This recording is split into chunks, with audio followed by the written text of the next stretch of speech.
Thanks to those joining me live and to those that'll be joining me on archive, to everyone listening on the Leave It in the Ring network. Shout out to you all. Tomorrow we'll be on Leave It in the Ring live here on D-Style Boxing. All right. I don't know where G-Funk is at the moment. He's running in late. Unacceptable. Okay. I'm gonna have to talk to the heads of Leave It in the Ring. The dude's showing up late. I don't know what that's about. That's completely unacceptable. We're not going to roll with that, okay? But nonetheless, I'll deal with that. He'll come in, and we'll deal with G-Funk in a little bit. A lot to talk about. Lomachenko versus Lopez. Is it undisputed or not? I mean, that's, believe it or not, that's a little bit of a debate going on right now. Mauricio Sulaimán, according to him, it is. Fury, allegedly, moving on from Wilder. It looks like he will. Will he fight Wilder anyway, somewhere in 2021? Or will he go for Undisputed with Anthony Joshua? We will talk about that. All right. Early preview for Spence Garcia. Recent photo of Spence. Looks pretty rough. Okay. And all that good stuff. You know what I mean? Whoa. What's this?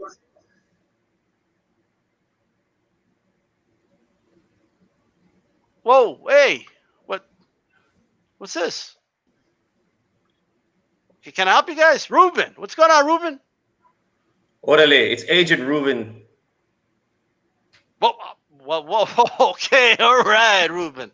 All right, hey, this is me, Agent Ruben. Who the hell are you? I'm Agent Calix. Well, I'm doing a live stream. I'm talking about the fights. You know what I'm talking about? Are you guys ready for Teofimo Lopez to knock out? Bam! Lomachenko or what? Charlie Holmes, you need to shut this stream down, eh? Man, you're gonna come here telling me what the hell to do, bro? What are you gonna shut down this stream? Well, why should I shut down the stream? We hear you've been talking against the Matrix, eh? Shut it down, Holmes. Hey, Ruben, you were just here a couple weeks ago having fun, saying you love the show. Well, what do you mean? What's going on here? You gotta close it down, eh? We don't like what's going on around here, Holmes. Well, first of all, okay. Well, wait a minute. What do you mean on speaking? Agent Calix, what do you mean on speaking against the Matrix? What does that even mean? We don't like what we're hearing. Who is this Lopez you speak of? Teofimo Lopez, Neofimo, the chosen one, the one that will take down and decode the Matrix. You guys don't got to come on my show. Well, what is this? This is in 1999. We got no phone lines here. Right, Ruben? Charlie Holmes, we don't like this Lopez, eh? We need you to close it down immediately, Mr. D-Style. Okay, so look, Ruben, okay? At the end of the day, okay, you're over here acting like an agent or what? Well, I know it's not Halloween yet, okay? You know, your son hasn't been good in 10 years. You know that, right? I don't know what you're talking about, eh? My son's undefeated. What? No, he's not. He lost to Mayweather and Thurman and them. What are you talking about? Right, Calix? You saw those fights, right? Never happened. What do you mean never happened? What are you talking about? That's a negative, eh? He knocked him out. What about when Salido beat his ass? What are you talking about? The legend, Orlando Salido, beat his ass. Who is Salido? Who is Salido? Orlando Salido. Salido, the guy that beat Lomachenko. Lomachenko defeated him. No, Lomachenko's 14-1 last I checked. 15-0 defeated this guy you speak of. Hey, Ruben, you can't vouch for this. You know this isn't true. Defeated him, eh? In dramatic fashion. No. Okay, this is enough. Okay, enough of this nonsense. Well, what do you guys want? You want me to shut down the stream for what? Are you guys the ones that paid ESPN or got ESPN to race that O? Are you guys right here? Is this what's going on?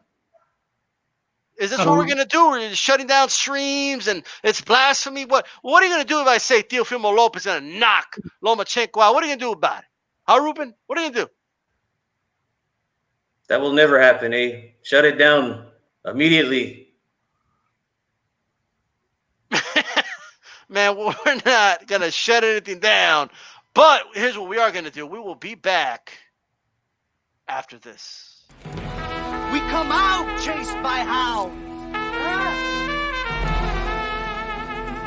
Round and round we go, wearing a pinche rabbit's foot for luck, just ahead of the fucking hounds. ¿Qué hubo? ¡Ah!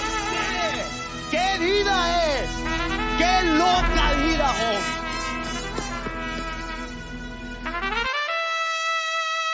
Como decimos en México, hay que dejarnos de mamadas.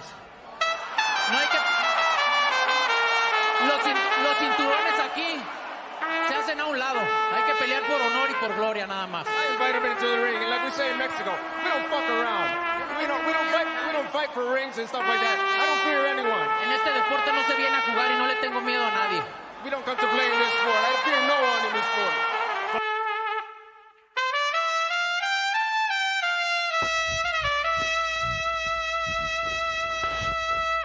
What's your prediction for the fight, then? Prediction? Yes, prediction. Pain. Como decimos en México, hay que dejarnos de mamadas. We come out chased by hounds.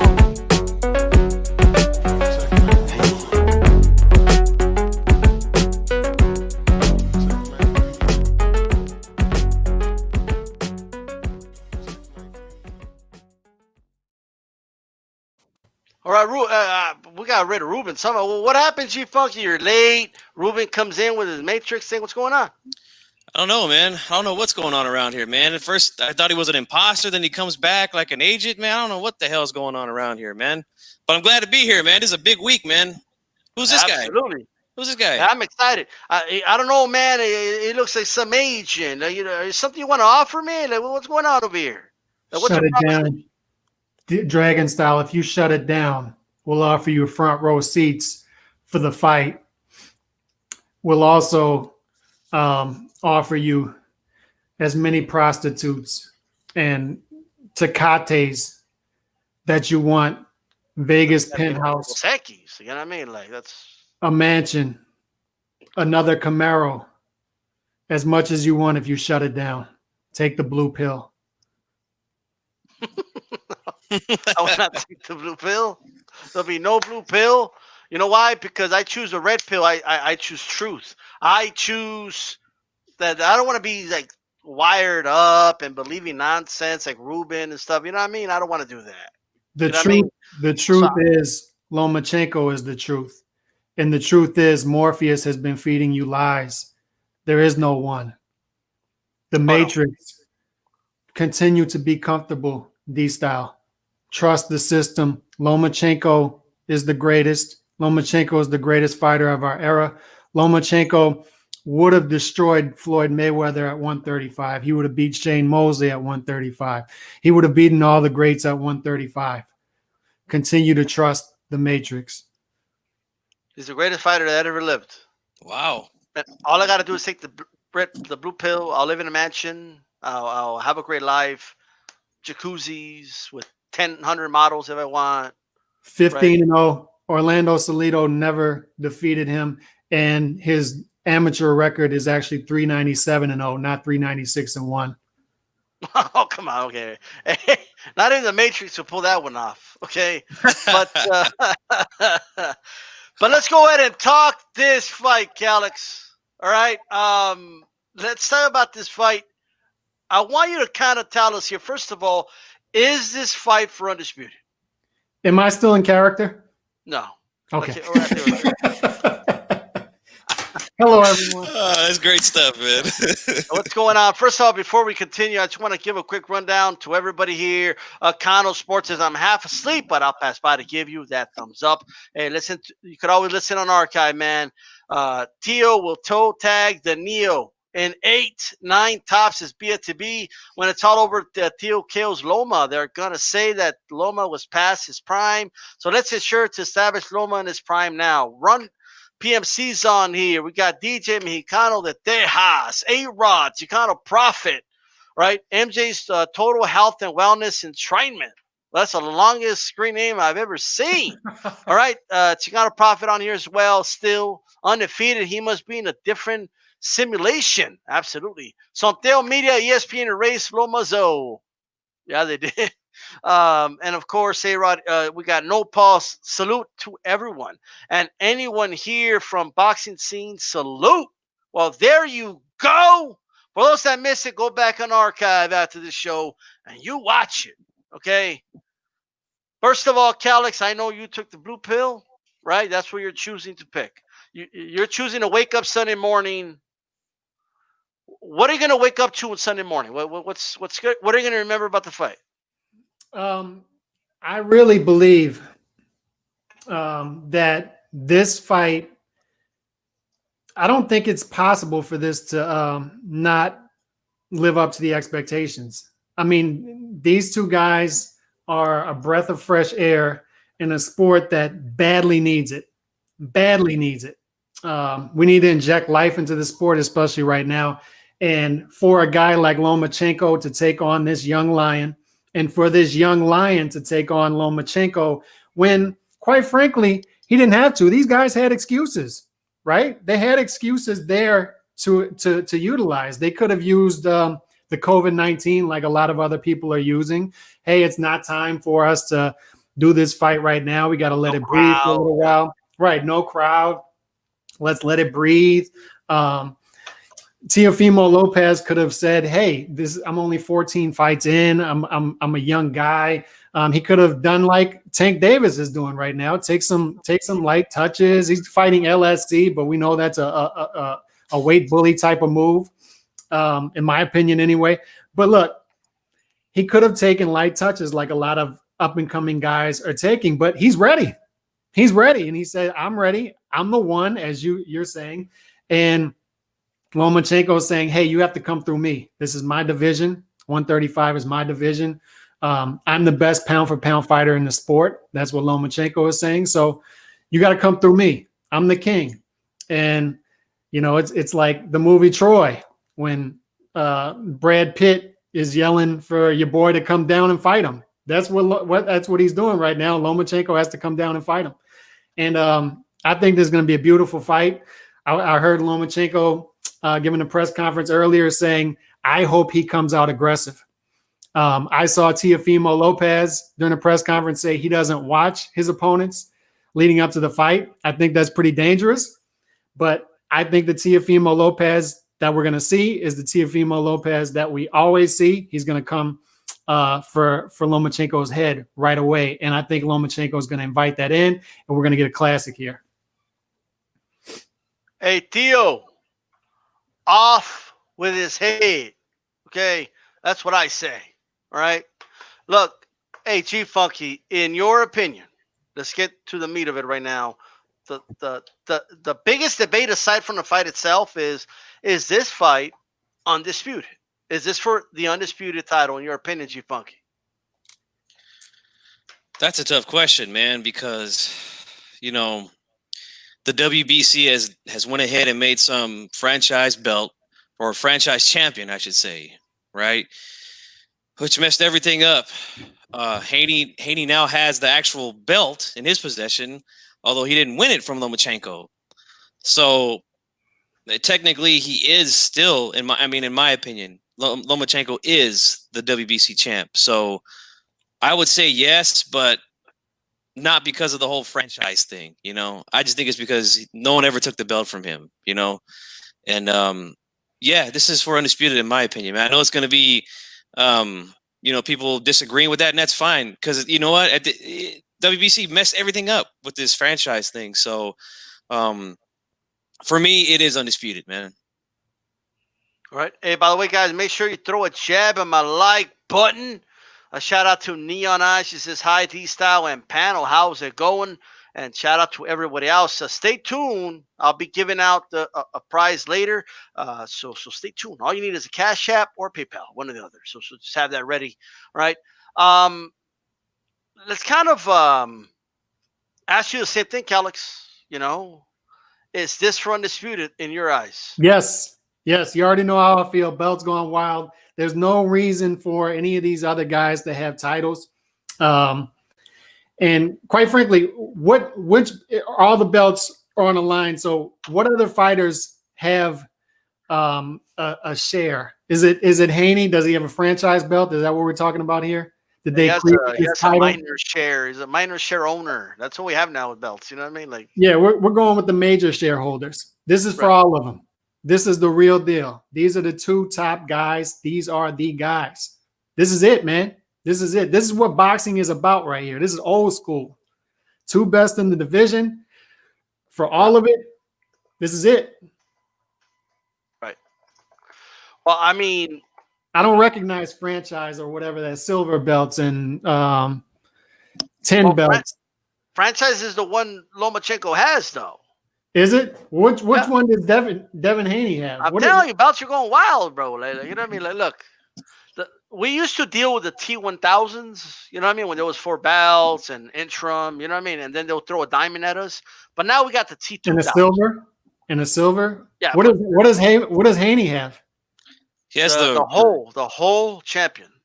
The Yeah. whole champion? The whole, like all of it. You know, the whole champion.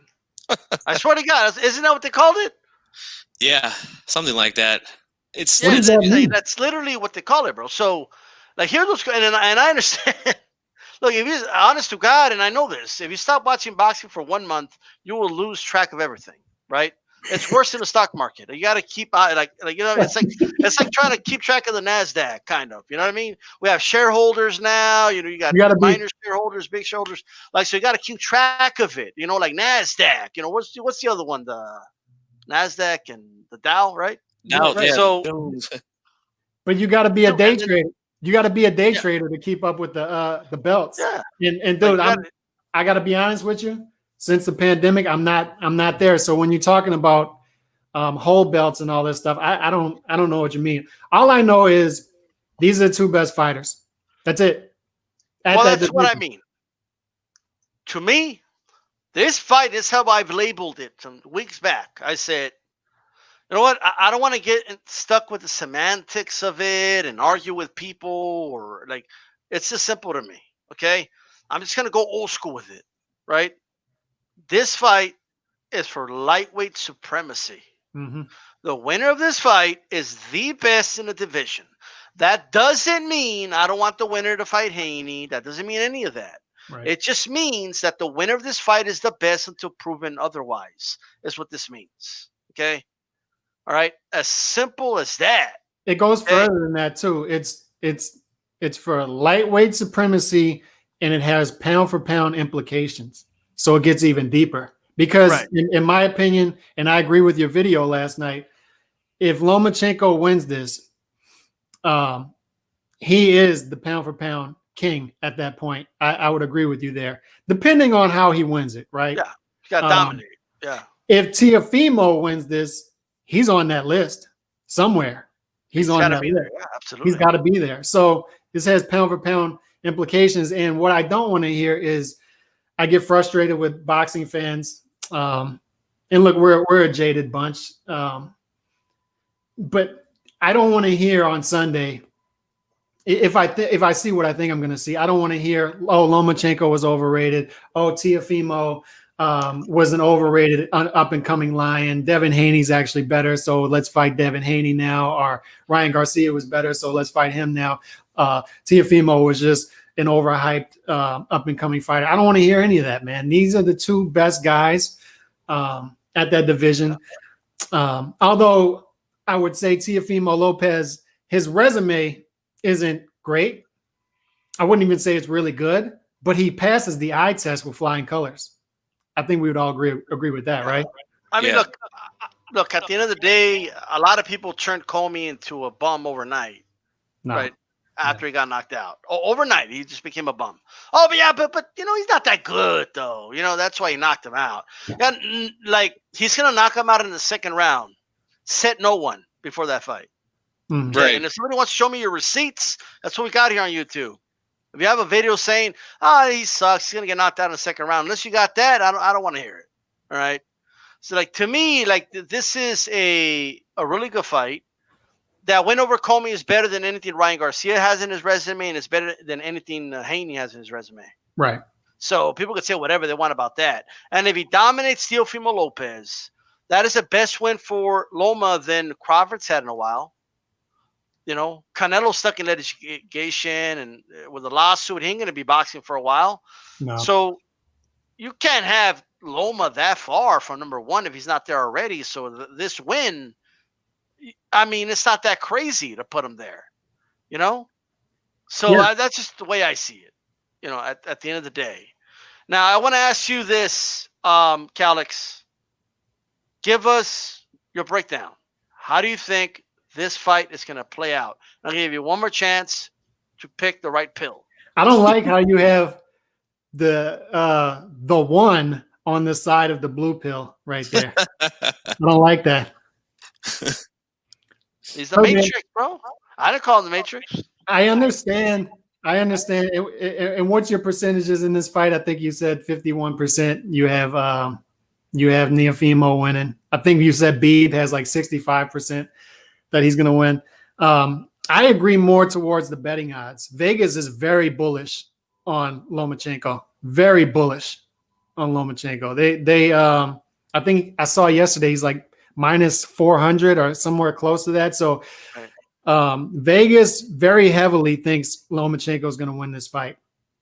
The least probable, is according to Vegas, is Teofimo Lopez winning by decision, and I would agree with that. I don't think Lopez can win a decision. I just don't think he can win a decision against Lomachenko. I think he would have to win by a knockout, which is pretty much what all of the Teofimo Lopez people are picking that to happen. But as I play this fight out, you asked me what my percentage was, and I said what, around 60%, something like that.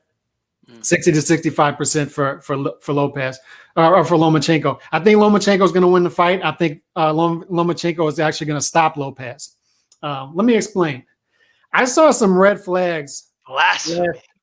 I think he's going to stop Lopez. I saw some red flags with Lopez last year after he fought the you remember when he had the UD with the Japanese dude? His name escapes me. Yes. Nagatani.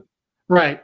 So you remember been hearing that name a lot. So yeah, go ahead. You remember the headlines after that fight? How Lopez was fed up with boxing, and he was actually talking about, and we knew he wasn't actually going to do this, but he was talking about, I'm fed up with boxing. I want to leave the sport and all this stuff. When he was getting a little bit of criticism for that fight, to me that was a red flag. To me, I think he's a little thin-skinned, and he has never.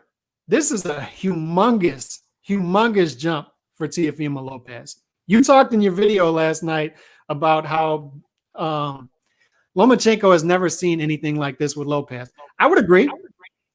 That's fair. That's a fair point. But I think it's even more so pronounced with Lopez. He has never seen anything close to what he's going to be seeing on Saturday night. I think he's going to be unbelievably frustrated. I think Lomachenko's chin is better than people are thinking. And I think he's going to withstand those shots early. I think Lopez is going to get very frustrated, and Lomachenko is going to stop him in the mid to late rounds. That's what's going to happen.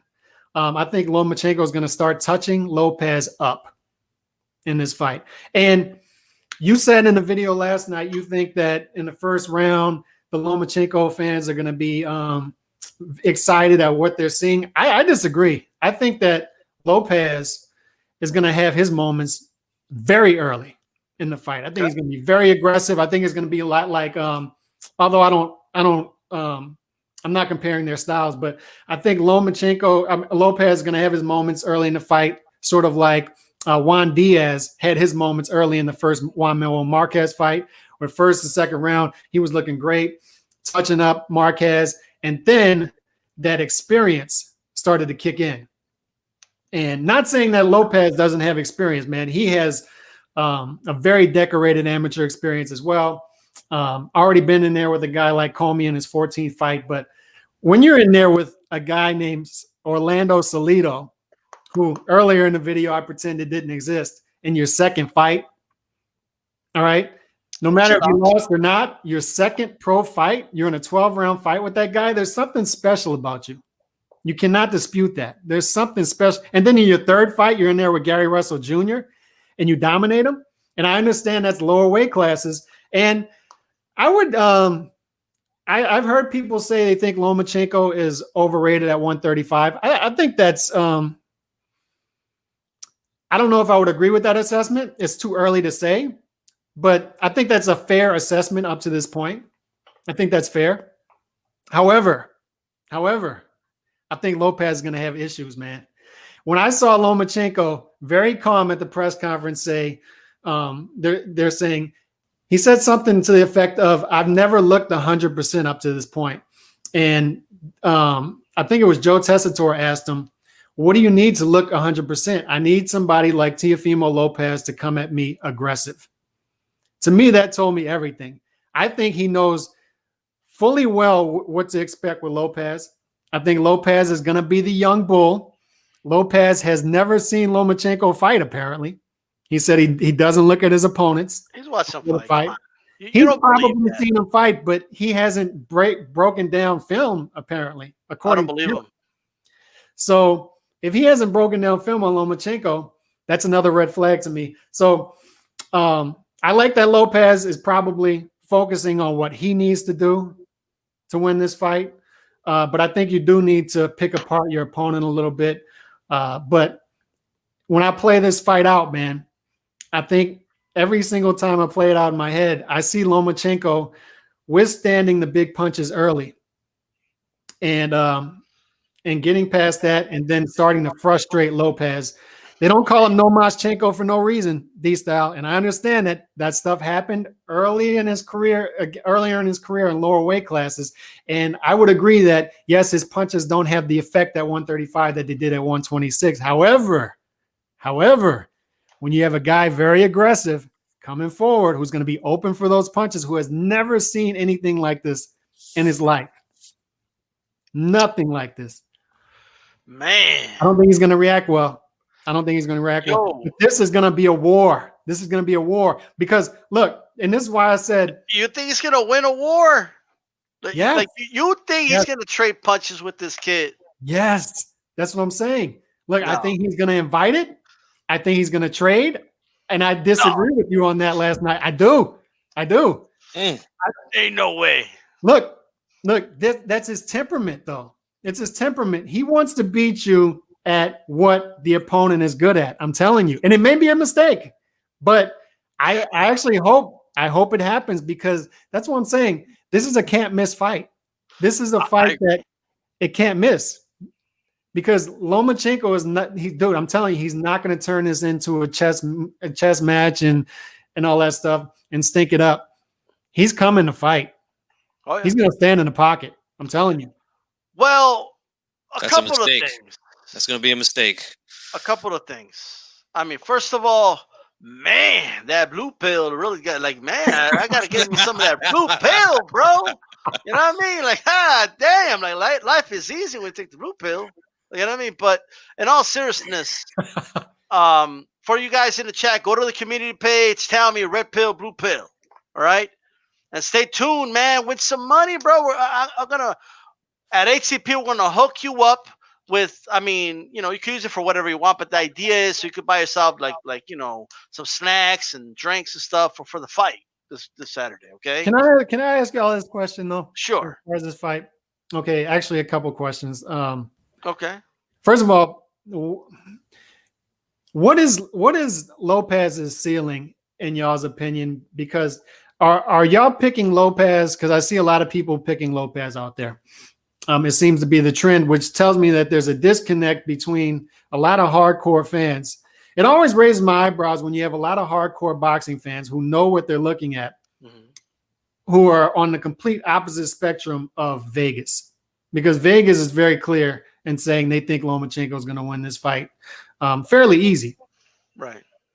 So what is it that you see? Is it that they're underrating Lopez's ceiling? Yes. How high do you think that ceiling is? Or is it Lopez's style? I mean, Lopez's size. And Lomachenko is overvalued at 135. Or is it both of those?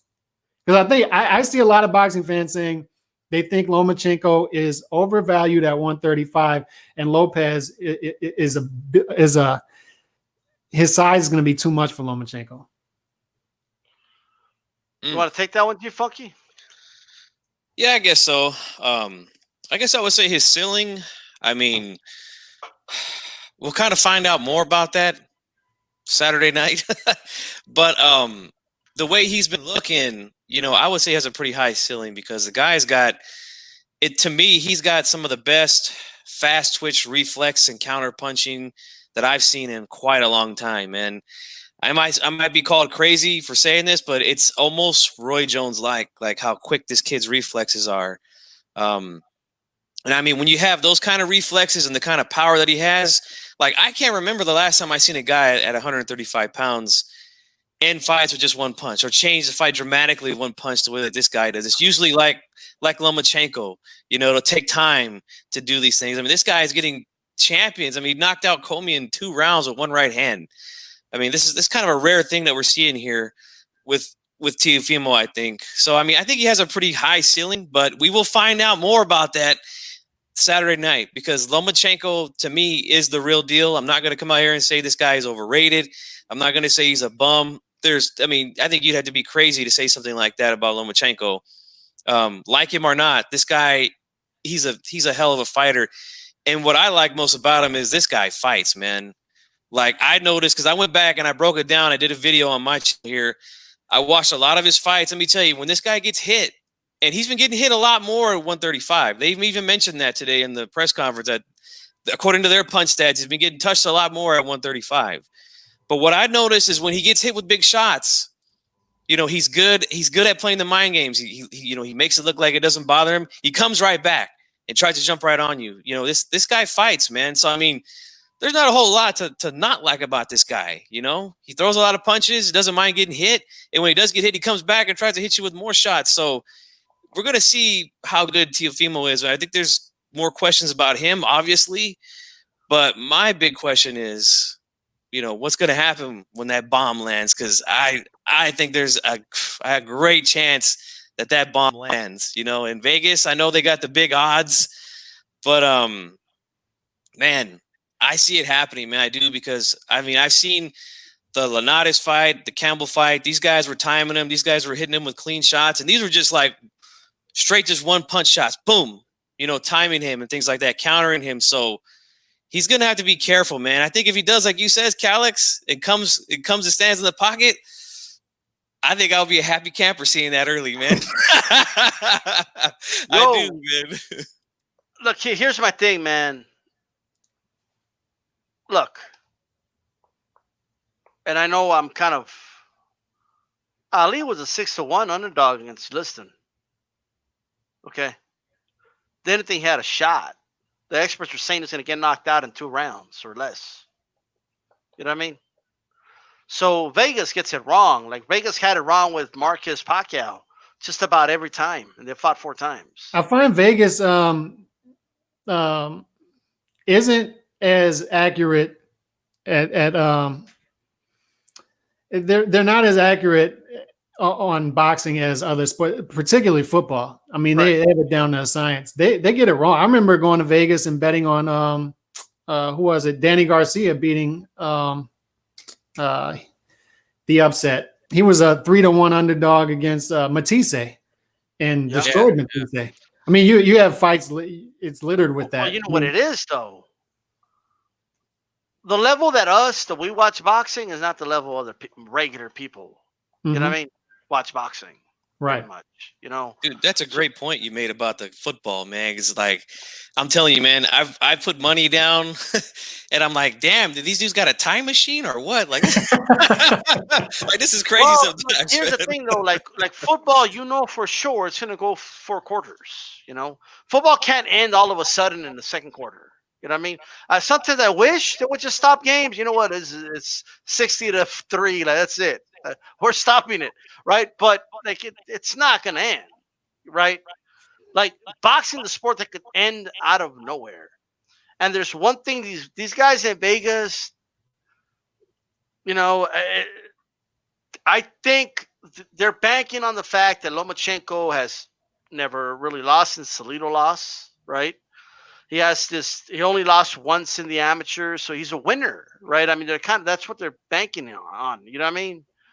And they're whatever calculations they have, they don't believe enough people will pick Teofimo, right? So that to the point to where if he wins, they'll lose a bunch of money, right? I think that's what it is. They're daring So, people. They're daring people to bet Teofimo with these odds. well, it's going to Yeah. close. You know that. The closer we get I'm- to the fight, they're going to start I'm locked- narrowing Yeah, it's down. going to start to close. I am locked Yeah. in. Let me tell you.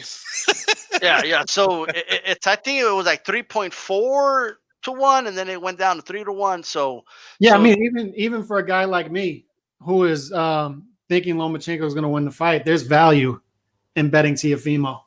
I mean, there's value there because to me, this is more of a toss-up fight than that. I mean, there's value there for sure. I think the odds maker should have probably put this 2 to 1. I think 3 to 1. There's actually, I don't know if you saw all the prop bets as well. The over/under is 10.5. That's So high. yeah, Wow. so What? and it's actually plus 252, I think it was for the under. So I'd rather take. Well, you know what? Because no matter who stops who, so that's what I'm saying. I saw a lot of value in the under. I think it was like plus 250, plus 252, something like that. So they're thinking that this thing is going to go over. To me, it seems to be they think that Lomachenko is going to win this by decision. I think it's going under either way. I think these two guys are going to be shooting shots at each other all night. This is going to be a firefight. So I like the under. right. Yeah, man. Black and brown. I have no idea but I'm looking it up right now. You want me to look up the odds? The draw is plus 2,000. Wow. So plus 2,000, bro. There you go. You know what I mean? If you really believe a draw's going to happen, which could happen, right? Like picture a scenario where Teofimo drops him twice, but Loma wins most of the rounds, something like that. You know what I mean? It's these big fights, bro. The draws happen more than people like think. You Yeah. know, that's why I put 5% right there. So They have as of right now, live odds. They have Lomachenko as minus 405. I mean, they have Lomachenko as a heavy favorite. So if you like Lopez, you can get him straight up to win the fight at plus 313. yeah, like if you think Loma's gonna win by knockout, then you get the over under. The over under is 10.5. It's plus 150. If you go under. I hear those odds and I'm thinking in my head, it's time to get paid, baby. Like I'll tell you right now, you know which one they had wrong, right? They had shout out to Batman Tweet. I appreciate you joining the membership. You know what they had wrong? Areola Kowanaki. Okay, they had it 11-1. I thought that was ridiculous. Like I bet money on that fight. You know what I mean? And Areola won at least 4 rounds, and he was hitting him flush. Just Kowanaki you never heard him to knock him out. But yeah, they get boxing wrong a lot, bro. Teofimo Lopez by KO, TKO, or DQ is plus 550. So if you like, if you like Lopez here to get the knockout, which a lot of people do, there's a lot of value there. Let me tell you guys right now, man. Okay, I am, and I know we're in disagreement here, Calix, but I am very confident that Teofimo Lopez is going to win this fight. Okay. Like I'm really confident. Teofimo Lopez, the chosen one. Okay. I believe he's going to win this fight. A couple of things. And I kind of talked about it, but just a quick rundown for those who haven't heard it. He's big. Shut up, Alexa. The hell? I think she just told me that you're full of shit or something. Like, you know what I mean? That's the Matrix The speaking. agents are looking for you, bro. What the hell? Okay, so really quick, Alex, who's bigger? Who's bigger? Bigger. Oh, Lopez. Who's stronger? Lopez. Who hits harder? Lopez. Is Lopez the hardest puncher Loma's ever fought? Yes. Okay. Now, but what's hardest? the best? Well, no, real quick. What's the best punch against the southpaw? What's the what? The best punch against the southpaw. The right hand. I mean, You can't be that confident after everything we just ran through, right? But to throw that back at you, how many southpaws has Lopez faced? Diego Magdaleno, he dominated him, destroyed him. Okay. Yeah. Landing hooks over the jab. Now, I'm not saying Diego Magdaleno. Look, this is what happens, right? Diego Magdaleno turned into a bum overnight after Teofimo Lopez destroyed him, right? Right. Diego's a top 10 fighter, though. He's not a bum, you know? But let me say this. Let me say this, though, because, okay, just because someone is bigger, stronger, and hits harder doesn't mean their punches are going to have more effect than, say, a Jorge Linares does, who shoots those straight shots and can slice you up. If you would have done this with Alex. Yeah, but if you would have done this before every Mayweather fight and said, who's stronger? Who's bigger? You would have picked against Mayweather every single time. No. But obviously, that I'm not saying that's the end all be all. There's more to boxing than that. I get that completely, right? But we do have to acknowledge the fact that Lomachenko is no longer, even his own fans will call him Lomachenko anymore, because he's not doing no masses anymore. It took him 10 rounds to put away Jorge Linares, who's been knocked out in the first round several times. Okay, Well, he couldn't get Pedraza out of there. You know what I mean? He went the distance with Pedraza. Pedraza put hands on him like a battered wife, bro. Okay, like I'm telling you right now, I was just waiting for him to put on the wife beater. You know, I'm just saying. But it's not just that, though. Like, what I want to make clear, and the reason I keep saying that is it's not just that. Mm-hmm. This is arguably the most skilled opponent he's fought since he's been a featherweight. You know what else is impressive about Lopez? Because this is in no way me ever talking bad about Lopez, because I have a lot of respect for him. I actually think his ceiling is very high as well, and he's destined to be a great fighter. He's extremely, extremely athletic. You see him do the backflips after the fight. He's doing that off of one leg.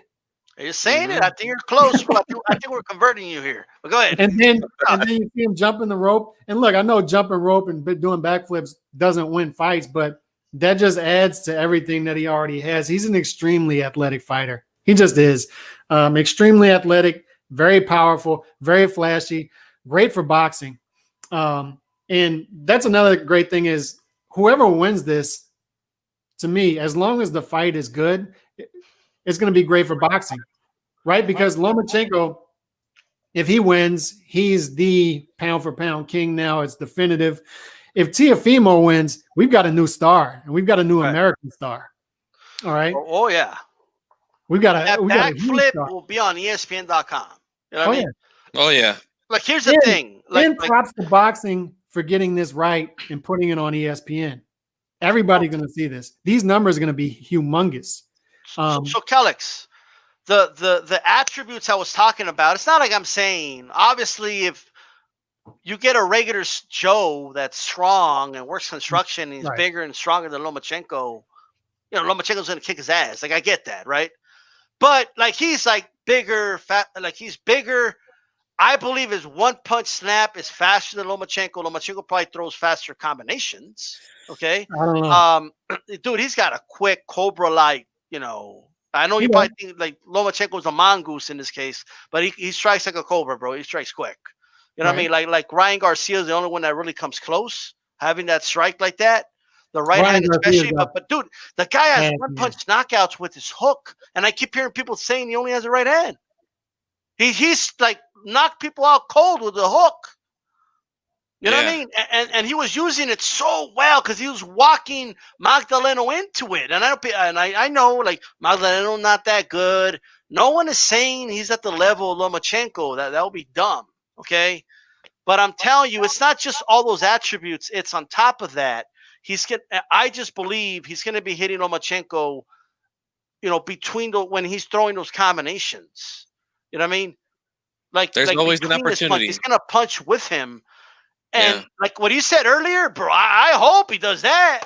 He came out. The dude came out. He's like, "Oh, in Ukraine, we don't take that type of trash talk. You talk like that over here, we'll punish you." I hope you do that. I want to see that though. When he gets punched in the mouth, I want to see him stand in front of Teofimo Lopez when he gets punched in the mouth. I don't think he is. I think he's gonna try and do the smart thing, try to outbox a kid. What I think he's gonna try to do. Okay, so let me throw this out there. There are athletes in every sport that they're just special. They have a different temperament about them. They're cut from a different cloth. And it's not even that they're, you might watch them play or participate in their sport, and maybe it doesn't blow you away, but like a Tom Brady or, I don't know, just name any of the great athletes from their sport.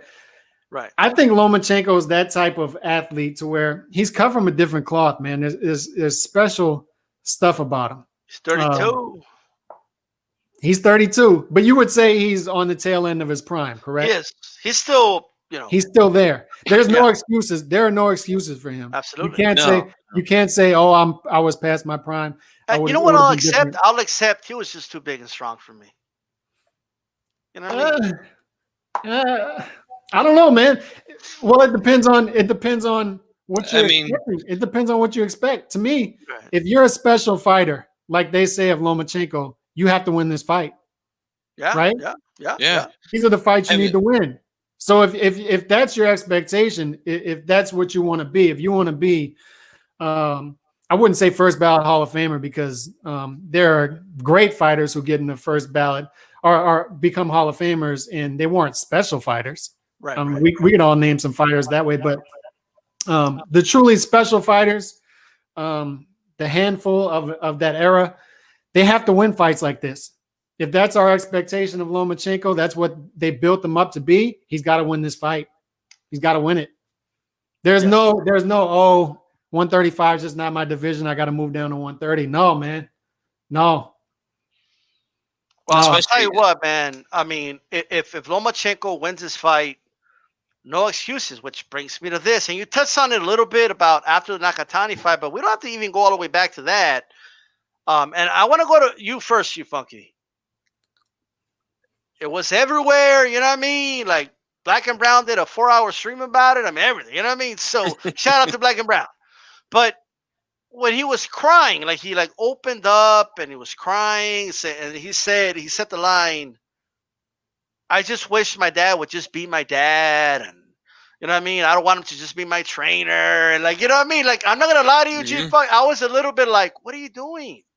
What do you want your dad to do right now? Like, he's getting you ready to fight Lomachenko. Like what are you doing, dude?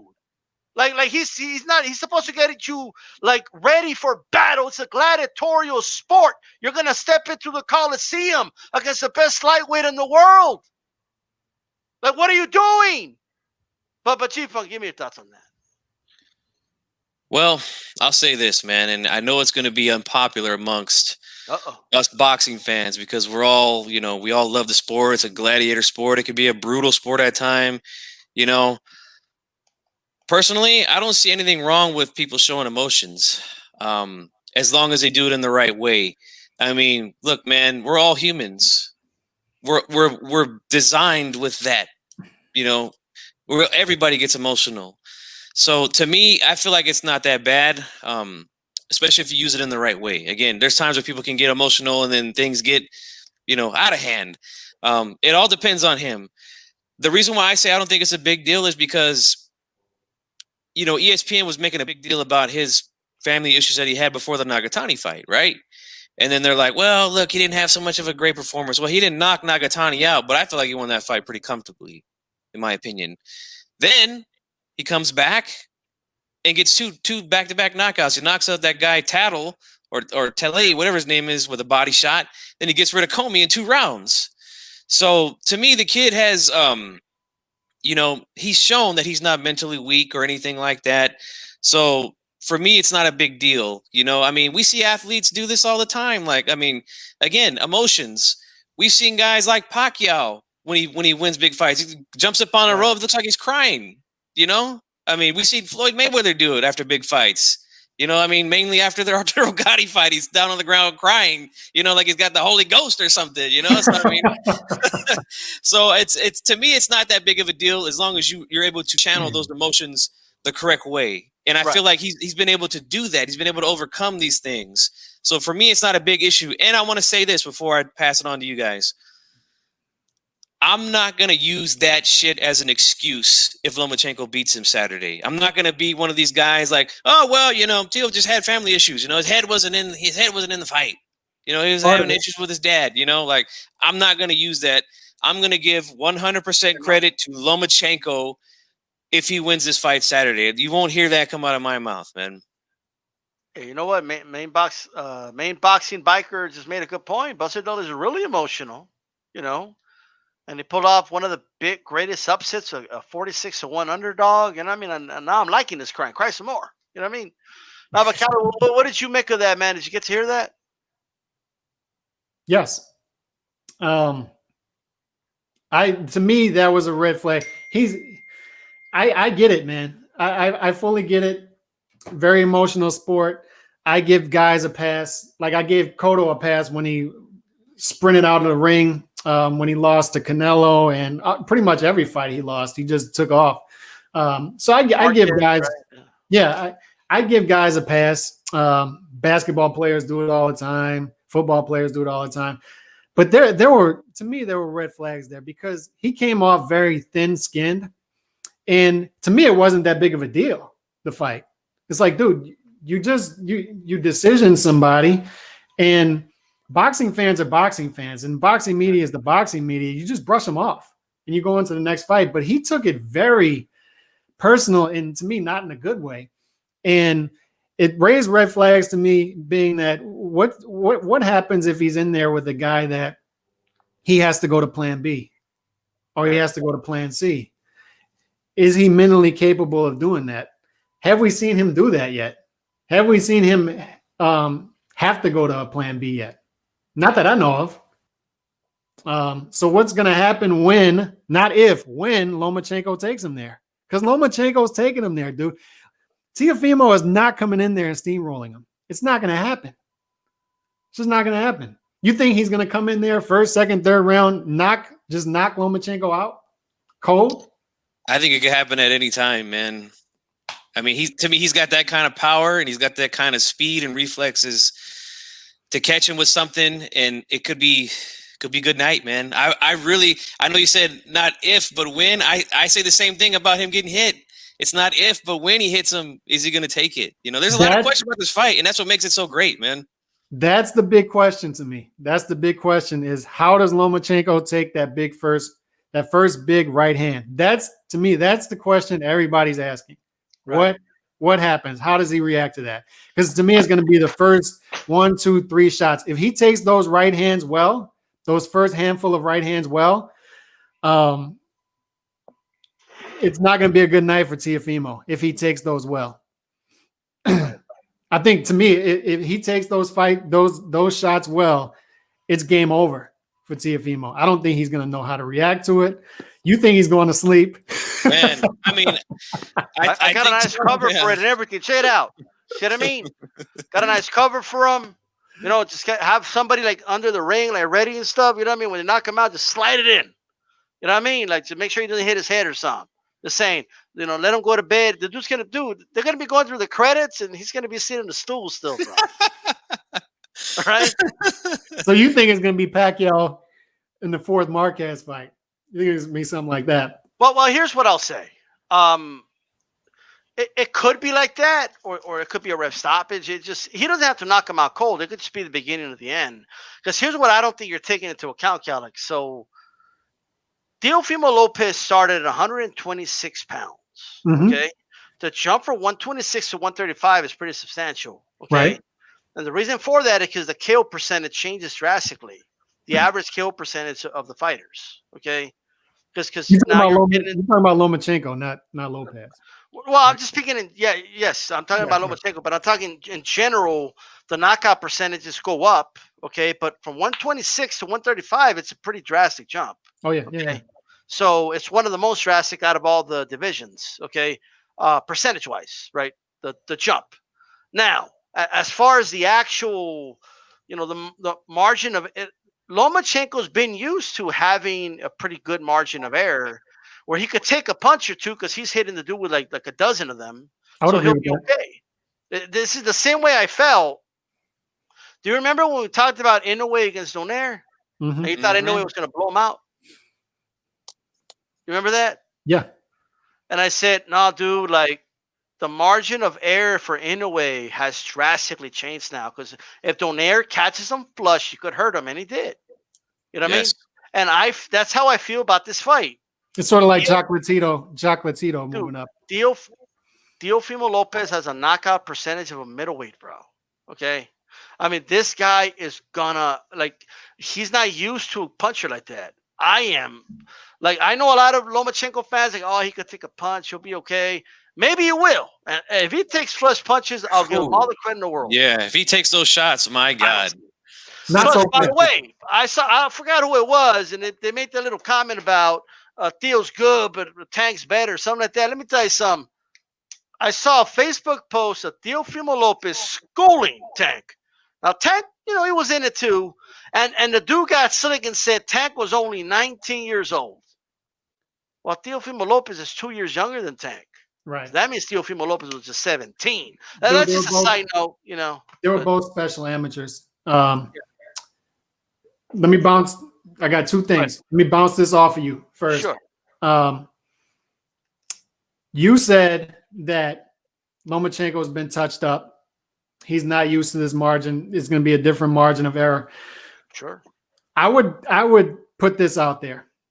The fact that when you're going in the ring that your margin of error is wide makes you more comfortable as a fighter. We saw it with Triple G, where people would always discredit Triple G's defense, but Triple G knew when he was in there with guys who couldn't punch that he could be all offense face first.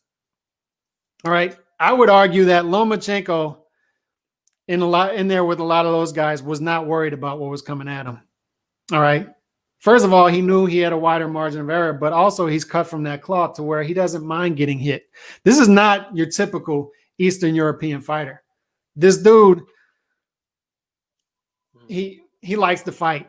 He likes to fight. He doesn't just like the box, man. He likes to fight. Well, you know what I call them? I call them new Europeans. Like, the new Europeans. You got Usyk, and you got like they don't fight. Europeans don't fight like Europeans anymore. Yeah. So right. Now, before you answer that, I see Mr. Boxing today's. Really quick, Kenneth Johnson. I appreciate joining the membership, man. Thank you for the support. Go ahead, Kelly. But he says Loma is phenomenal, but I just don't buy the he's something we've never seen narrative. Where I would disagree with that is. And look, we can argue like I've been saying is how great is he as a 135 pounder. I don't think he would have beaten Floyd Mayweather at 135. I don't think he would have beaten Shane Mosley at 135.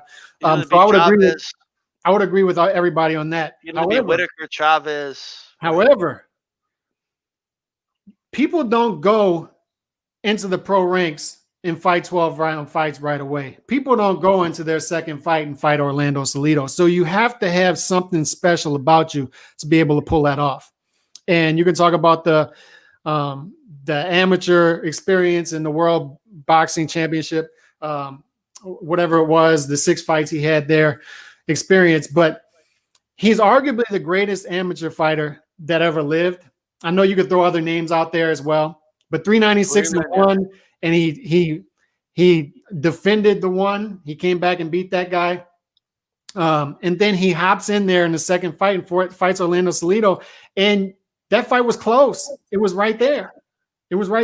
So then he comes in the third fight and dominates Gary Russell Jr. So what I'm saying is that's special. That in itself is special. The resume that this guy has, 14 fights in, 15 fights in, is special. Right? I mean, you would agree with that, right? This is something that we haven't seen, at least in modern boxing. I just think it's something unique that it did off of circumstance. I don't think Mayweather was incapable of fighting on Orlando Salido in the second fight. But nobody did it. I get it. But as far as the temperament, we found out why they don't do it, right? Because he lost the fight. We found out why they don't do it. You know what I mean? Well, he lost the fight close, and then he won the very next against the world champion. And then they did offer Salido a record high payday. I hear you, and he turned it down. What I'm trying to say is, I don't think it makes. I mean, I'm not even saying you're saying that at all, but I don't think it makes them better than these other guys because they were brought up in a smarter way. You know what I mean? Like, there's a reason you you do the proper matchmaking when the guys have prospects, so you don't have a disaster and lose like that. That wasn't the plan. The plan was, no. And it was a favorite in that fight too. That was not the plan to lose. You know? No.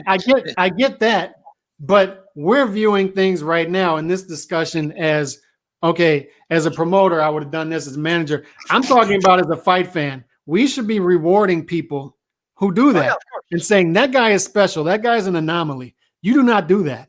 You do not do that. You do not, dude. You don't fight or a guy like Orlando Salido, a rugged veteran, in your second fight in a 12-round fight. Why would you do that? And he did it. He did it. Guys don't do that. To me, that's special. That's something we've never seen before.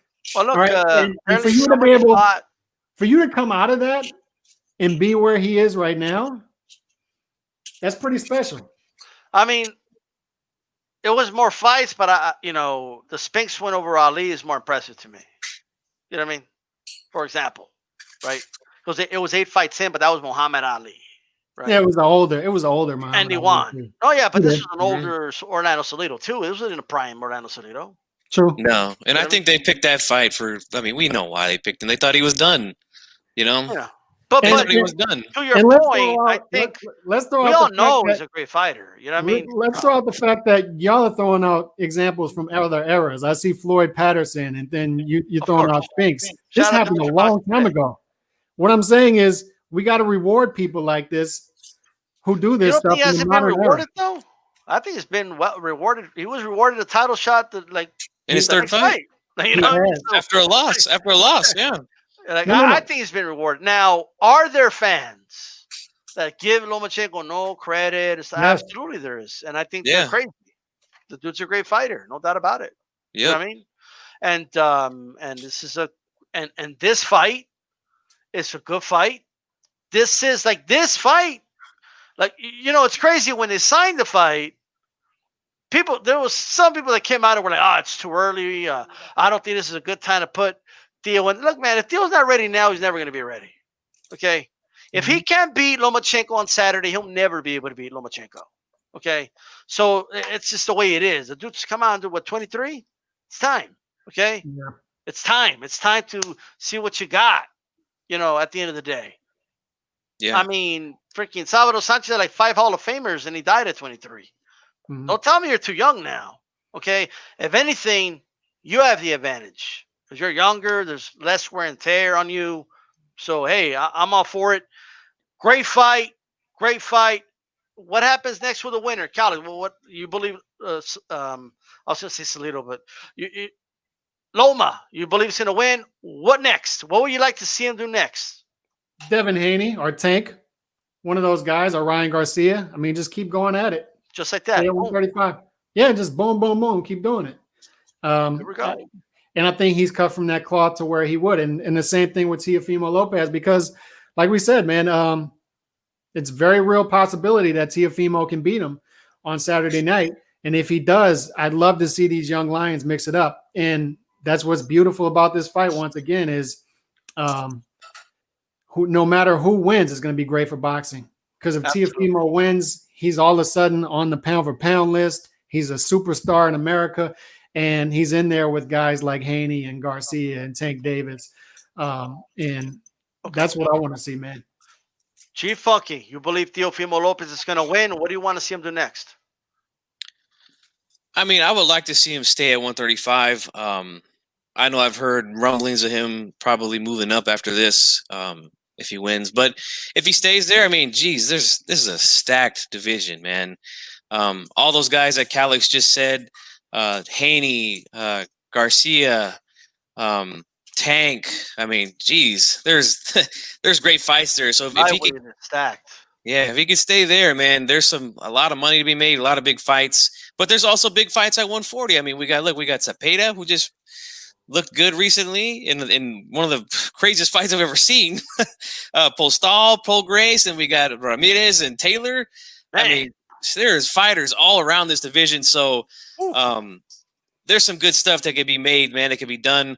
As far as Lomachenko, I agree with Calix. I think he goes after the rest of those young guys because, he is getting older. I mean, I'm not saying that he's old for this fight, But, 32 is 32. We know that, you're getting out of your physical prime there. I know I've heard a few guys say that they felt like they were right in their prime at 32. Like one guy I can name is Michael Jordan, who said himself, man, I felt like I was in my physical prime at 32. But then again, Michael Jordan not getting punched, So,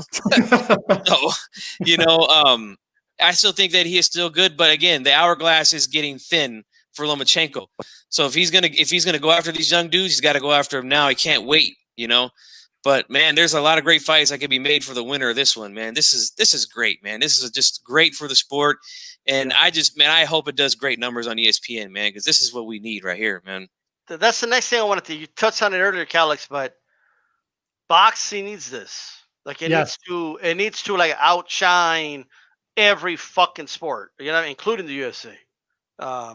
Just for the sake of boxing, you know what I mean?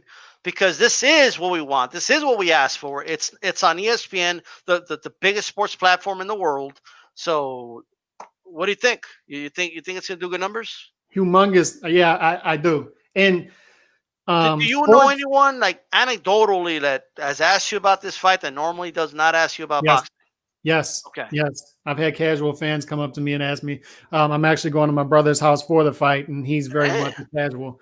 And he's a Lomachenko fan. That's one of the only fighters that he follows. So, yes, and especially being on ESPN, and you're going to have football games leading up to this, college football games leading up to this. So it's going to be a good lead in.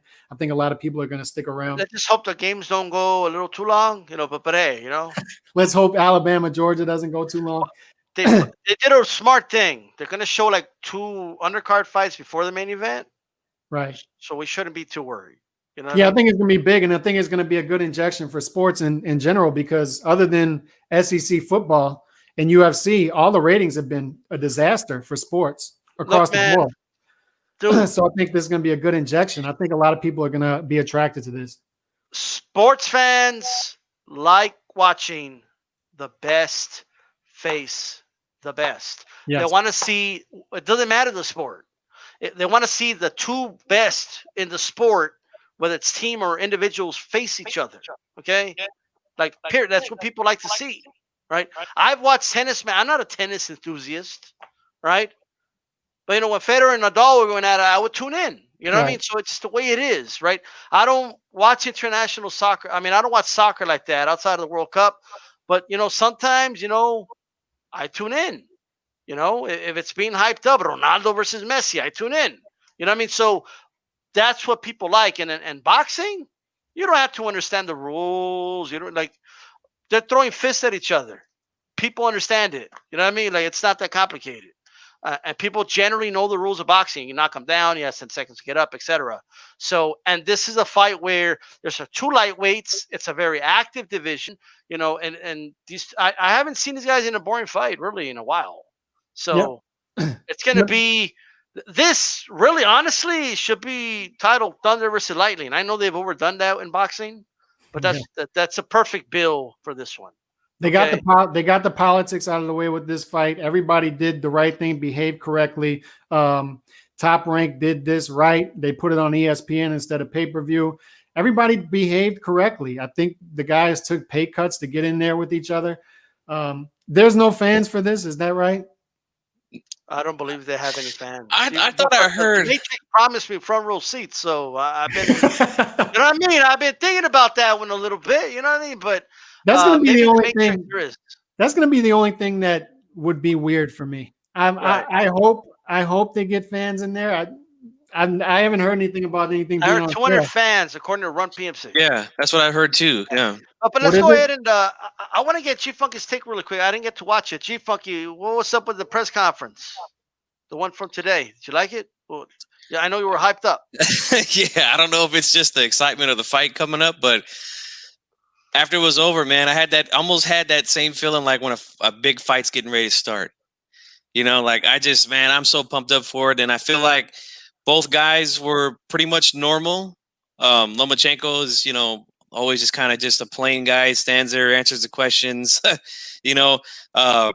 Lopez, still showing the cockiness and things like that. I like what Andre Ward said about him, because there's been a lot of questions about Lopez struggling to make weight. He goes, man, he looks like he's making weight comfortably. You know, he looks happy and things like that. So, you know, we could put that to bed. You know, again, no excuses here for anybody. But I just think, man, I think they did a good job of doing it. And it just, I don't know what it was about it, man, but it just really pumped me up for the fight, man. I'm ready. Yeah, definitely. Teofimo's been on weight too. He looked go good. to my page, go to community, and go ahead and tell me what pill you're going to take. Okay? I want to know. All right? It's the red pill. That's the right one to take. Okay? At the end of the day, that's the one to, you know, take, guys. Come on. All right? Look, 200 fans might be enough to make some noise in there. Oh, for sure. Oh, yeah. Yeah. I was in Biloxi for Berto versus Collazo. It was about 200 people in there, 200, 300, and it was pretty loud in there. It okay. Was you know what? It wasn't that bad on TV, though, like, really. So, yeah, that's what I'm saying. So that should be good. Pick a side, red pill or blue pill. Take the red pill. You're the underdog. Life will continue to be hard. You will understand the Matrix is an illusion, though. The legend of Salito is real. You will wake up Sunday morning after taking this pill, and the first thing that will come to mind is that amazing knockout from Teofimo Lopez, the chosen one. If you take the blue pill, you are the favorite to win. You will join the Matrix. You will be given riches, and you will live a great life. The thought of Loma losing is blasphemy. Don't sweat life. The Matrix got you. You will wake up Sunday morning after taking this pill and immediately remember the clinic Loma put on. And I think Calix picked this pill. You know what I mean? So that's that. Go tell me what you guys think. The prize will be given out a little bit. I'm debating in my head what I'm going to do with that. My money, I can do whatever I want. You know what I mean? But before we proceed, if you don't mind, G Funky, we haven't done this in a while. Right, so I want you to go ahead and do the honors here, but I gotta get it here. Where's it at? What? Did I lose this? Oh man, the Matrix is real, man. Hey, okay, all right. Anyway, moving on. All right. So, G Funky, I know you've been on this all day, so I want to go to you first. Tyson Fury allegedly is moving on from the Wilder Trilogy and is going for Undisputed. Might go for Undisputed in 2021. What are your thoughts on the Wilder fight possibly not happening? And would you like to see the third fight in 2021? Or would you rather him go for Undisputed against Joshua? Assuming, and I think we all kind of know, Joshua gets past Pulev. Well, I don't know, man. I mean, to me, Joshua is very chinny. So in heavyweight boxing, we know anything could happen. Right. But I do expect him to beat Pulev, no doubt about it. It's tough, man, because, you know, I do want to see the third fight. But it looks like things couldn't get settled in the time period that they needed to get settled. So if Fury's going to move on, then, hey, he's going to move on. Me personally, I think after I know a lot of Wilder's fans will disagree with me on this, but I think after the beating that he took in that last fight from Fury, I think it would be better for him to take at least one fight in between. And then think about it like this. If Fury beats Joshua for Undisputed, then Wilder will have his chance to fight for Undisputed, you know? So I'm good with it, man. I'm good with him going to fight Joshua for Undisputed. I like Undisputed.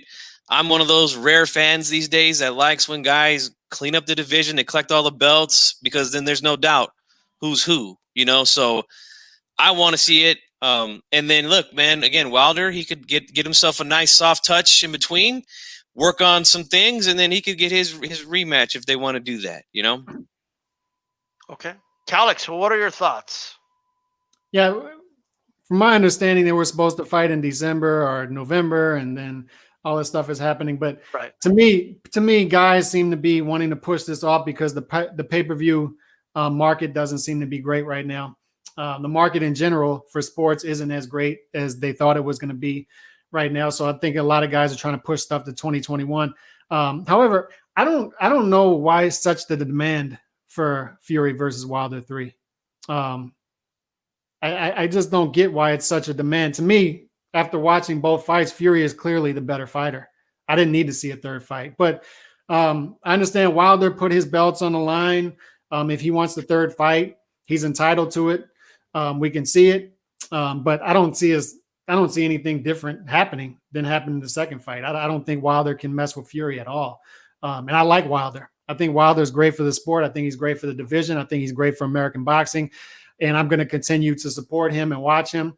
I just think Fury's all wrong for him. He's all wrong for him. So I'd rather see. He's better off seeing if AJ could beat Fury and then he could get a crack at AJ. Right, because he matches up much better with AJ than he does with Fury. Fury's a guy who can do many different things in the ring. And to me, AJ is a guy who's more robotic. So I think that Wilder can deal with that better. He'll have a guy in front of him. But I think Fury's all wrong for Wilder. Fury is clearly the better fighter than Wilder. I think we've already cleared that up. I don't know what else we need to see. But I'd be fine with Fury. Dude, Fury versus AJ over there would be humongous. And to me, that was the fight that needed to happen next. I didn't need to see the third fight. To me, that was all cleared up. Let's just move on. Both guys going their separate directions. But, like I said, Wilder is entitled to that if he wants it. He's done a lot for the sport the past couple of years. He's behaved correctly. He's behaved like a champion. He deserves that. I'm just saying, as a fan, I didn't need to see it. I already know who the better fighter is, but I'll continue to support Deontay Wilder. Love him as a fighter. He brings the action, dude, and he's very much entitled to that third fight. So I'd be fine with seeing that fight in 2021, but I'd much rather see Fury versus AJ. Okay. Now, there's a lot of dispute out there. I mean, if you remember, the fight was going to be in February, and then it was postponed, and then COVID came because it was going to be in August, and then they postponed it again. And now they're claiming that a deadline to negotiate the trilogy has already passed, so Fury's saying he wants to move on. I don't have an issue with Fury fighting somebody in December if Wilder's not going to fight him, right? But I still want to see the trilogy, Dude, I'm one of those people that like, I think Wilder has a shot. I'm not saying he would be the favorite, Mm-hmm. But I think if he was a little more prepared this time, because I think Fury ambushed him in that second fight. You know what I mean? Ran right at him. Knees high and all, just ran at him. And I don't think Wilder was ready for that. I don't think Wilder believed them. They were just going to come at him like that. And it ambushed them. And I believe it was the second round. Perfectly legal shot. Wilder was the one looking down. Wilder knocked Fury down with a similar punch in the first fight, right? Landed kind of on the side of the ear. And I don't think his equilibrium, in my opinion, was a little off there. So we didn't quite get to see if he could turn that fight around. And I just feel like I need that. I just need that third fight, right? But that's me. That's just my opinion. That's how I feel with that's how I feel with Triple G versus Canelo. A lot of people don't want to see it, but I'd be perfectly fine with that third fight. It's better than a lot of other fights.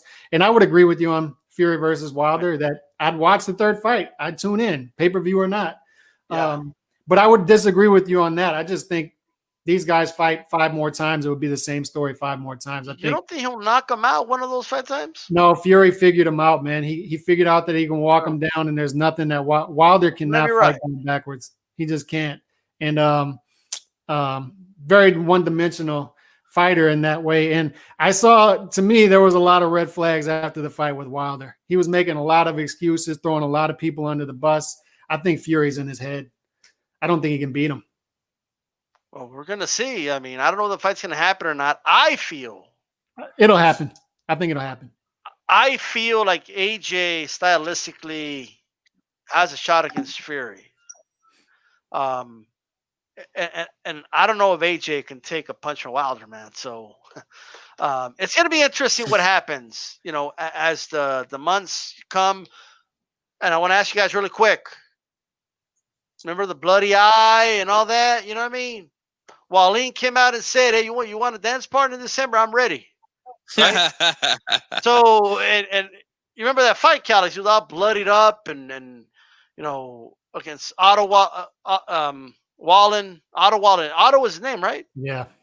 Okay. And that's the thing with Fury, dude. He's so up and down, and that's why I said with Wilder, we know what to expect. He's going to want the third fight. This guy behaves correctly. He behaves like a fighter, other than those red flags I saw after. But this guy wants the best fights. He wants to fight the best. So we know what Wilder we're going to get in 2021. We know he's going to want the best fights, and that's why I said I'm more. Even though Fury to me is clearly the better fighter, I have more confidence in that, let's say 2023, Deontay Wilder is going to be somewhere towards the top of the division than Fury, because we don't know, dude. Fury can be 500 pounds in 2023. All right. He can be in the middle of a crack bender. We don't know. He's just so up and down. We don't know what Fury to expect. So we don't even know if he's going to be around a year from now. Here's why I wanted to fight Wilder, okay? Fury has never defended a title. Ever. Right. He beat Klitschko, he disappeared. He didn't give him a rematch. Yeah. And I also feel like somebody put in the chat, and I agree. Look, regardless of anybody's opinion, Wilder didn't have to give him a shot the first time. It's true. You didn't have to fight him. You owe it to him. You owe him that fight. Like I just feel like you owe him the fight for sure. I just feel like he owes it to him. You know what I mean? He did have to give him that fight, though. Like he has a right to prove his naysayers wrong. You know? He did have to give him that first fight, though. I agree with you that he does. Fury does owe him the third fight. Yeah, we're in agreement there. But Wilder had to give him that first fight because Fury was still the guy who beat the guy. Like nobody was picking Fury to beat Klitschko. Nobody was. I think me did you? Beeb. Yeah, I think me and Beeb were the only ones. And dude, I'm far from Nostradamus. I've gotten a lot of. I never got in a Fury fight right, so it was. Well, I'll say this: I didn't make a prediction video, but I did pick Fury to win, just because I couldn't stand Klitschko. I hated Klitschko, and I wanted anybody to beat him. He won that fight. He won that fight. Let me tell you guys something. I had Braddock beating Max Baer. Okay. I didn't make a video about it when the fight happened, but I had to win. Okay, hey, like I swear to God, I picked to win. It's well documented that I don't like Klitschko, man. So I was going for anybody against him, man. I'm still mad the Klitschko brothers wouldn't fight each other. They had to. They don't gotta fight each other. What do you want the Charlo brothers to fight too, or what? Yes. Oh, they're brothers, bro. You gotta do it. You gotta do it. We're bloodthirsty as boxing fans, but not that bloodthirsty. You know what I mean? Like there's plenty of other fighters to fight. You know, me and my brother would fight each other. I'm just saying. I'd knock my brother out. Like if they paid me good money, you know what I mean? Hey, just put on some gloves, and if I gotta do what I gotta do, you know what I mean? I'd fight G-Funk if they paid me the right money. And I always get frustrated as a boxing fan too, dude. I wish Vitaly was the one that would have kept fighting. Vitaly was so much better to watch, and to me, a better pure fighter than Vlad. Now, let me just say this, and then we're gonna move on. Okay, look, I've already given you guys my stance and very detailed stance on Glovegate. I don't support it. Okay, you guys will go check out those videos. We're not gonna turn this into a Glovegate video. All right. Right. Same for me. At the end of the day, I don't know what Glovegate is. No. Well, it's okay. That's good, but if you guys feel strongly about it, that's fine. You're entitled to your opinion, but no one is going to convince anybody, right? So, I'm just saying. Like right now, we're talking about the circumstances right now. Fury could still fight Wilder, you know what I mean? And I give you how I feel about it, and that's that. You know what I mean? With that said, really quick, and this will make it official. Chief Funky. Anyway, moving on. Yeah, we're gonna move on. All right. That's how it is, Anyway, he just knocks the dude out, he moves on like that. You know what I mean? It's boom. Okay. But with that said, if you guys are curious, I have the videos up about Glovegate, and that's that. You know what I mean? But early preview: Spence versus Danny Garcia. recently a photo came up of Errol Spence, bro. He looked bad. I'm not even gonna post it. Like, people are posting it for clickbait, but I'm not gonna do it. But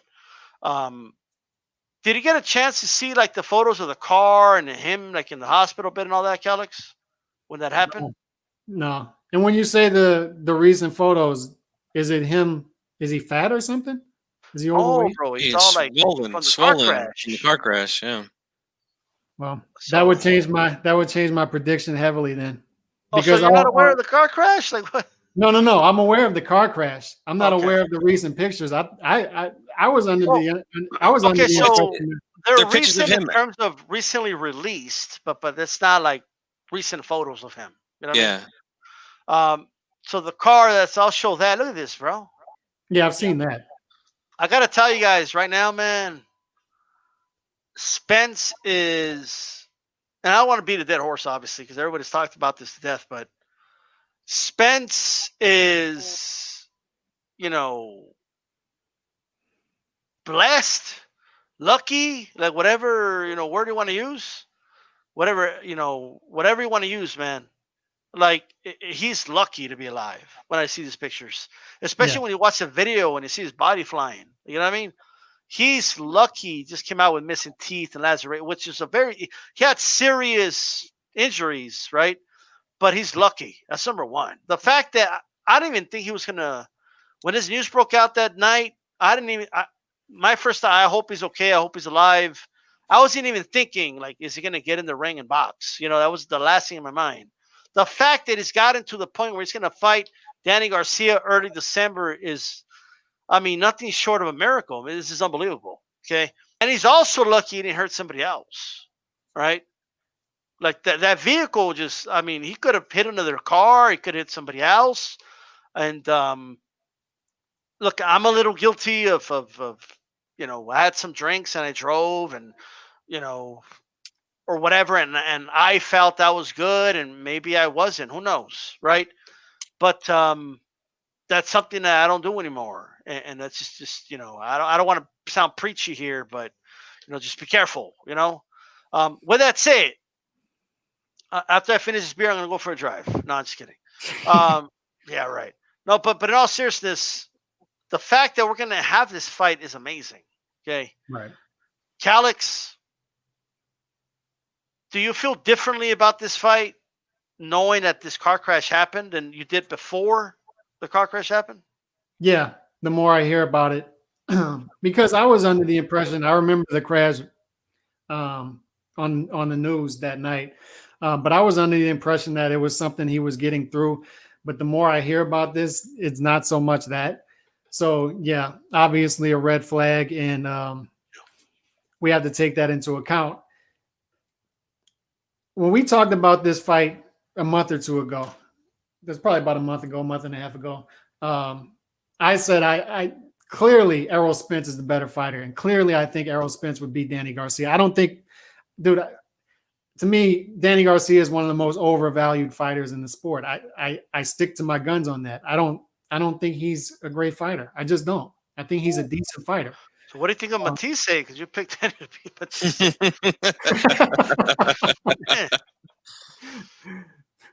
Stuff has happened since then, but no, I just think he's gotten gifts in his career. I think he's Mauricio been Herrera, yeah. Career. What's that? The Mauricio Herrera. Herrera fight. Peterson. Yeah, Herrera fight, and a lot of people would say the Lamont Peterson fight. Although I thought that Lamont Peterson gave up too many rounds early in the fight, but Danny Garcia clearly got beat up late in that fight. Yeah. And some people think he lost that fight. I just don't think much of him. However, if Spence isn't that guy anymore, and what did y'all think about Spence against Sean Porter? Because to me, that didn't look like the Spence we're used to either. Well, I mean, and that was before the crash. Yeah, no, you're right. It was a very competitive fight. I had him winning based off the knockdown. To me, it was that close of a fight. Hey, by the way, great poster. By the way, I like this poster. Yeah. But I think that's just something that we see when guys, get to that level and they start fighting guys that are at the top level in their division. We don't see the wide beatdowns or the wide scorecards like that. We see more competitive fights. So, Yeah, thought it was a great fight, but Spence, I mean, man, looking at that car and then those pictures, yeah, he's very lucky to be alive and not to kill somebody else with the car rolling over like that. But oh, this is a tough fight, man, because I don't know if he's all right. You know, I mean, sometimes people they come out and they're not the same from things like that, or sometimes they say, hey, you know what? I'm gonna take this opportunity as a wake up call and turn myself around and become a better person. You know, so that's something that we'll have to wait and see fight night. You know. What? Let me ask y'all this: what's Danny Garcia's biggest win? Especially at 147, because he had some good wins early in his career. What is his best win at 147? Was Kendall Holt. He beat Amir Khan. That was a big win, and then he followed that up with Matisse. The Peterson fight was at 140, right? Or 147? I think that was 47. Yeah, I think so. Oh, yeah, probably. So that's probably his biggest win at welterweight, right? So that's what I'm saying. Like, I just don't see this Danny Garcia as a great welterweight thing. I don't get it. He has some good wins at 140 early in his career. The Amir Khan win was that was a beautiful win. But we know years later, Amir Khan's chin is just awful. So we know hindsight's 2020. Amir Khan's like that expensive chandelier, bro. Zab Judah, Eric Morales. I mean, they were late in their career. So I mean, he has some decent wins, but what's his big win at 147?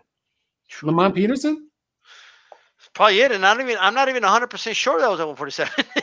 I know. Someone said 140, 1 PMC. So he lost the third and lost the Porter. And by the way, guys, this is what I'm gonna do, okay? And while I do that, let me say this: like, Batman tweet posted something, right? And it's like he's not even sure, like, how he's gonna bite down on the mouthpiece. Like, that's like stuff nobody worries about, and we really don't even know. Like, like those simple things. Like in a real fight, no headgear. He has to be sparring though. I would hope his handlers. I don't know, man. They should have thrown him in there with look. If Spence would have fought a bum, I would not have complained. I would have been okay with it. Was the Porter fight after the crash? No, it was before. Before, right? Before the crash. It was before, and then the crash happened because they had. Remember, Danny Garcia entered the ring saying, like, and all that stuff. You know what I mean? What's up, A-Rod? You say Spence controlled the fighter well during the figuring out fighters, but no one has an easy time figuring out someone just rushing and throwing wild shots. Porter did. Here's what I'm going to do. Very generous of me. Okay. So I'm gonna split it up a little bit. Okay. I'm gonna split it up. So the first 4 people, right, to post their Cash App in the chat will be getting something sent by HCP. It's Spanish Causing Panic on your Cash App. Okay, that's all you got to do. Okay, the first 4 to post your Cash App right now. I don't even care who you are. Okay, it could be my worst enemy. I'll say you something. Okay, the first 4. I know you can't go twice. All right, just saying. So, well, that's it. Look, man. First of all, what do you guys think of that poster? By the way, I like this poster. It's a great poster. Yeah, it's good. Better than the Charlo one, that's for sure, man. That thing was terrible. But this here, at least we see both guys. We see the record on the bottom and both names pretty big. So that's the way you want to do it, It's good to see boxing heating up again, man. It feels normal. You guys can post your PayPal. That's fine. Post your PayPal if you have that. Go ahead. It feels normal again, right? And last weekend was a good weekend. I mean, that was a good fight. Navarrete, I butchered guys' names, but that was a good fight. Obviously, his power was too much in that fight, but a hell of a fight. Both guys showed a lot of heart, and that was a good lead-in last week to what we're going to see this weekend. What you think of Branchik, Cepeda? Them dudes were warring, man. There's not much to say other than them dudes were warring. Fight of the year. And I'm hoping that Lomachenko versus Teofimo can not outdo the fight, because I don't think that's even possible. But if the fight is at a higher level, if it's a bigger fight, this could still possibly be fight of the year if these guys live up to the expectations. If this is a high-speed chess match or if there's multiple knockdowns. I just hope it's something big like that. Man, it's gonna be hard to take over fight of the year with that one, man. Like, Hey, Joe Lopez 40 ounce says, I don't have any of that. All my money's underneath my mattress, so I'm not gonna bring it to your house and put the money down there. You know what I mean? So that's that. You know what I mean? I got the 4 now. So I have Run PMC. I am Will, A-Rod, and Batman Tweed. So congratulations, guys. Okay, I decided to spread the wealth a little bit. You know what I mean? So thank you guys for your support, for your memberships, contributions to the show, just giving back and all that good stuff. By the way, that Baranchik, the beta fight to me is probably going to win fight of the decade. I mean, it was that I don't think. I mean, I'll ask this question to you guys, but I'm going to say no. But I don't think we'll ever see a fight like that again in our lives. Something like that where guys are going down multiple times in every round and then a fight end dramatically with that kind of knockout, man. I don't think we'll ever see something like that. And then, like, with the worst reaction from the medics. Yeah. Right? Baranchik is laying there with his leg behind him, and the refs is still like 9, 10. You're out. You know, but to me, there's a when guys are at a higher level, though, like a Vasquez Marquez, something like that, that to me, that takes it to another level. It doesn't have to be as action packed, but that takes it to another level, in my opinion. So, fight of the decade to me seems a little extreme.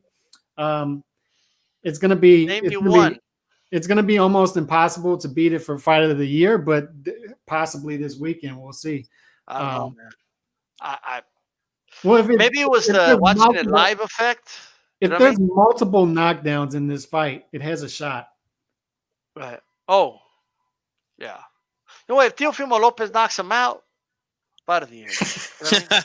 Knockout of the year, no doubt. But I want to ask you this question too before you cut away, because I'm not keeping up with what's going on with Canelo. What is the deal with this? Why are we not seeing him get in the ring? What is the dispute with Golden Boy and DAZN? Is it the contract is too big for them to fulfill? Is that basically what it is? I don't think that's. I think what it is. I know what it is. Like, real quick. So go ahead. Yeah, go ahead. So here's what happened. It's like this will tell you everything. Okay, Canelo signed to Golden Boy, right? Mm-hmm. In his contract with Golden Boy, he has to agree to the opponent. Okay, shocker, I know, but Golden Boy has a contract with DAZN. Golden Boy told us, DAZN said we get to pick the opponents, and Golden Boy said okay. So basically, Canelo has to go with whoever DAZN approves. Right. However, he's not bound to that. He's bound to the Golden Boy contract, which says he needs to approve the opponent. Right. Mm-hmm. So like that's the problem. That is the meat of the issue. That is what the lawsuit is. He doesn't have a direct contract with DAZN. He has it with Golden Boy. Golden Boy has it with DAZN. Right. Wow. Boxing. I'm telling you, you got to follow it like it's fucking the stock market. You know what I mean? So. Yeah. By the way, guys, HCP Uncensored at Chief Funky's channel. Okay, that's Chief Funky 84 here on. Go ahead and post the link, Chief Funky, when you get a chance on the chat. All right, I got you. Okay, and with that said, man, tomorrow we'll have a roundtable with the Leave It in the Ring crew. So make sure you tune in for that. Calix, go ahead and give us some, final thoughts, man. No. I would just say this feels like boxing back to normal, and this is the fight of this year. To me, I'm more hyped about this fight than I was Fury Wilder. This is the most hyped I've been for a fight in quite a while, since 2019 at least. And probably the last time I was this excited about a fight would be Canelo Triple G2, maybe. Maybe after that. I can't think of anything. So I'm very excited about this fight. The young lion is coming in to try to tame the one, Lomachenko. So we'll see what happens.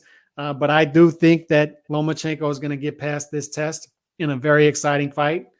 I dare to say it's going to be a great fight, and I'm looking forward to it. Lomachenko by middle round, possibly late round stoppage. I think he's going to stop the young lion. I think the young lion's going to come in there with too much of a head of steam, be too aggressive, and Lomachenko is going to welcome it. There's going to be a lot of exchanges here, and Teofimo is going to have his moments early. He will, but not late. Absolutely, man. G Funky, give us some final thoughts. Well, this is great, man. Besides the agents we had on earlier, I don't know about those guys, but no, this is good stuff, man. Can't wait for this fight. I got to be honest, with all the other stuff that's going on in boxing, it's been really hard to concentrate on anything else but Lomachenko versus Lopez. Like, to me, this is the fight that I've been most looking forward to since we came back from the pandemic, from that long break. And it's the best fight that can be made at 135. Like we've been saying here, for lightweight supremacy, there's going to be no doubt who's the best lightweight in the world after this fight. And we're going to get to watch it for free, man. I just hope that it's not on too late for the East Coast guys. I know the hardcores will be there. It's starting at 10:30 Eastern. So I know that the hardcore fans over there will be there. I just wonder if the casuals will want to stay up late enough to watch it. I hope that they do, because I think this is going to be a great, great fight. And I'm going Lopez. KO, mid-rounds, 6, 7, 8, something like that, man. I think he's going to catch him with something big. The guy's been Lomachenko's been getting hit a lot with shots since at 135, and I don't think he could take the power, but we will see, because I think he is going to get hit, and we will find out if he can take it, or we will find out if Lopez can go 12 at that pace, So that's my thoughts, man. Thanks, guys, for tuning in. And make sure you hit my like button. Okay, this is D-Style Boxing. Keep it boxing. We're out.